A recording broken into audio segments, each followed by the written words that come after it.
Hi. First of all, I would like to say that I'm very excited for you to learn and improve your oral hygiene techniques so that you can have better home care at home, which will lead to better oral health and which will lead to your well-being. So thanks for joining and let's get started. Several things that I would like to mention before we move on to seeing the techniques. First, please do have regular visits with your hygienist so that they can do a professional dental hygiene therapy for you, as the instruments that they can use in the clinic can actually reach farther and deeper than the home care instruments that we have, such as floss and toothbrush. Another thing that I would like to mention and recommend is always go over home care techniques with your hygienist every time you see them. I highly recommend bringing your own toothbrush or floss that you're using, show them how you're using them, and ask them for where you can improve on. That way, the discussion of how to improve home care can be tailored to your need. So let's move on. Why do we brush and floss? When you're talking, when you're eating, when you're drinking, your cheek moves, your tongue moves, the food, the water, or other drinks kind of wash away the plaque or bacteria around the tooth surface, so-called crown structure. Therefore, the plaque is actually hiding underneath this gum tissue in between the root structure and the gum structure. Some point of your life, I'm sure you've been probed by a hygienist or dentist. When we are using this instrument to probe and get the measurement of your gum structure, we are using about 0.2 Newton force. That's about 20 grams of force. 20 gram is about the weight of nickel. So it's not much of pressure. With that not much of pressure, the probe goes into that crevice. So always keep that in mind. Therefore, when we are brushing or flossing in between the teeth structure, we want the floss or the tooth bristle to get into that crevice to displace the plaque out from the crevice that we discussed. I would recommend you to get a toothbrush that has the most softest tooth bristle that you can find, as well as a flat surface rather than the jagged surface. Reason being, I believe soft bristles won't damage your gum structure, making such thing as this happening. And also, soft bristles tends to be thinner, therefore it will have easier time getting into that crevice. And I like flat surface because there's no actual study to show us that jagged surface will help the bristles to get into that surface. And it makes more sense to have an even surface so that it gets into the more surface of the crevice. You should hold the toothbrush so that bristles are more or less parallel to your tooth structure, so that the bristles can be guided into that crevice. Also, when the bristles get into that crevice, you want to feel the same feeling as you get from getting probed, because that's again where the plaque is hiding, and that's where we need to address to remove the plaque.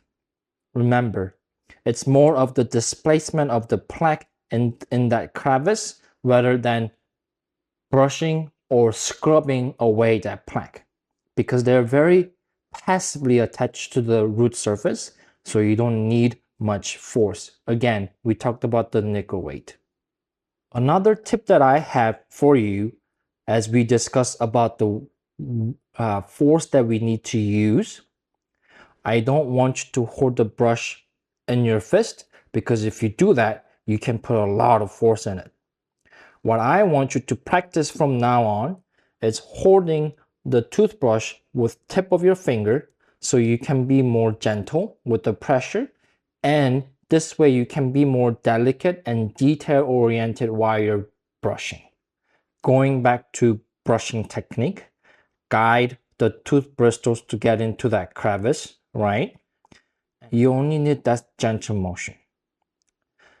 After brushing that one tooth, we got to move on to the next tooth. I advise not to scrub, because that way you could sew away the gum tissue. And also, if you do scrubbing, you're not giving a tooth bristle to get straightened up to get into the next crevice. So I want you to have an up and down motion for each tooth, meaning guide the bristle in, gentle motion, take it out, and move on to the next tooth and take it out. I find a lot of patients have trouble doing the technique on the tongue side of your lower arch. When you do the tongue side of your lower arch, think about biting into the toothbrush just like that. That way, the bristles can be guided and placed into the crevice that we are discussing. This technique, it is known as stationary bristle tip technique, as we are making the bristle stationary and we're using the tip of the bristle to displace the plaque out. This is taught by Dr. Paul Levi to me during my residency, so I would like to thank him for teaching me this and making me realize the reason why we brush and floss. One thing I noticed with stationary bristle tip technique, it's been gentle to the gum tissue and displacing the plaque, which are a great thing. However, sometimes when we drink tea, coffee, and etc., we get stain on our crown structure. And I've noticed that when patients are doing that proper technique, that stains on your teeth can be removed by hygienists. You can also scrub on the crown structures to remove them. But it is very important when you do this motion not to touch the gum.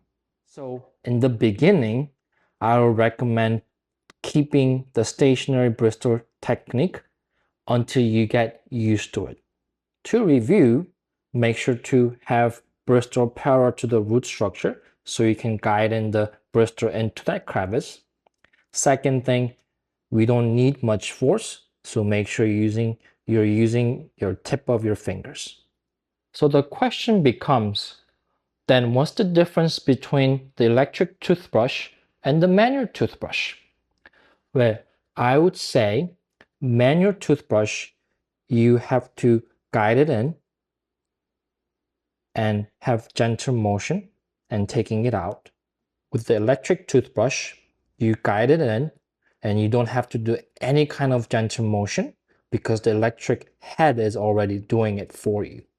So one difference that I could find is that this electric toothbrush, you have to guide it in, and that's all you need to do. With manual toothbrush, you need to guide it in and have a gentle motion to displace the plaque out. One important thing that I would like to mention again, electric toothbrush is already so heavier than the manual toothbrush. Therefore, you really need to emphasize on putting a very gentle pressure while you're brushing. Next, let's move on to flossing. So why do we need to floss even if we do good technique with toothbrush? The reason being is the toothbrush bristles will get into the crevice of the cheek side and your tongue side. However, in between the teeth structure is too far for the bristles to reach. Therefore, we need to use the floss. Again, I need to thank Dr. Paul Levi to teaching me this flossing technique. It is called adaptive vertical horizontal flossing technique because we are adapting the floss to the tooth structure and having a vertical and horizontal movement to displace those plaque in between your root structure and gum structure. We generally have two options of floss. We have this type of regular floss, and we have a floss stick that makes us have easier time using it. Which one would I recommend? I would recommend the regular one. Why? Because with this string, after putting into that crevice, you can really hug the tooth structure and really get into that crevice, adapting to the anatomical structure of your tooth structure. Hence, you can displace more thoroughly with this floss. I'm holding the floss in a wrong way so that I can show you more clearly how much this toothpick looking floss can adapt the tooth structure. Now you can tell the difference. How should we hold this regular floss? Well, I recommend using your ring finger to hold it tight. And now you can use your 3 fingers to guide the floss to adapt to the tooth structure. If your hand mobility is having a difficult time with regular floss, by all means, use the toothpick looking floss to get that work done. To review flossing, make sure you're hugging the tooth structure, going all the way down as you can. I'll recommend doing this 3 times. Again, vertical, horizontal movement, and adapting to the next tooth structure, going all the way down, and again, doing the vertical, horizontal movement. Just like how you dry your back after taking shower with towel. And if you can add one more thing, I would highly recommend water pick, especially people with dental implant. The reason being is that dental implant is a very circular structure compared to the natural tooth structure. Therefore, it's sometimes hard to adapt the floss. Remember, we discussed that we are using toothbrush and floss to really thoroughly displace plaque that's hiding underneath the gum structure. Same thing with the water pick. You want to shoot water into that crevice so that you can further displace those plaque that is hiding in between your root structure and the gum structure. So I would recommend angling it in such way so that you can feel the water going into the crevice and cleansing the area. Okay, review. Make sure that you're feeling the toothbrush bristles and floss getting into that crevice per tooth so you know that you're displacing the plaque that's hiding. Second thing, don't saw away the gum tissue by scrubbing with toothbrush. As now you know the reason why you do flossing and brushing, be intentional on your technique so that you can see more positive results from it. Always go through your home techniques every time you see your hygienist. Show them what you're doing and practice with them on what you can improve on. Thanks for joining today, and let me know if you have further questions. I'd love to help. Bye-bye.